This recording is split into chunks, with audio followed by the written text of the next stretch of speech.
মালদায় মুখ্যমন্ত্রী হেলিকপ্টারের সামনে ড্রোন ওড়ানোর ঘটনা সামনে এলো চাঞ্চল্যকর তথ্য। ঘটনায় উঠে এলো বিহারের যোগের তথ্য। ঘটনায় পুলিশের হাতে ধৃত 3 যুবকই বিহারের বাসিন্দা। উল্লেখ্য, শনিবার মালদা শামসিতে ছিল মুখ্যমন্ত্রী মমতা বন্দ্যোপাধ্যায়ের নির্বাচনী জনসভা। তিনি দুপুর নাগাদ সভা শেষ করেন। এরপর গাজলে যাওয়ার উদ্দেশ্যে শামসির সভাস্থল থেকেই হেলিকপ্টারে উঠতে যান।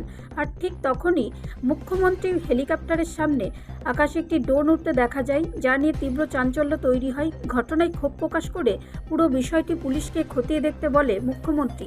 আর ঠিক তারপরেই পুলিশ সভাস্থল থেকে ড্রোন সহ প্রথমে 3 যুবককে আটক করে এবং পরে তাদেরকে গ্রেপ্তার করে। পুলিশ সূত্রে জানা যায়, ধৃতদের নাম অঙ্কিত কুমার পাসওয়ান, শ্রীকান্ত মণ্ডল, নূর আক্তার। 3 জনেরই বাড়ি বিহারের কাটিহার জেলায়।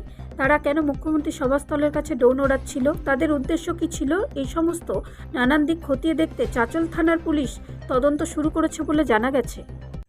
ব্যুরো রিপোর্ট, রাষ্ট্রীয় প্রসার বাংলা।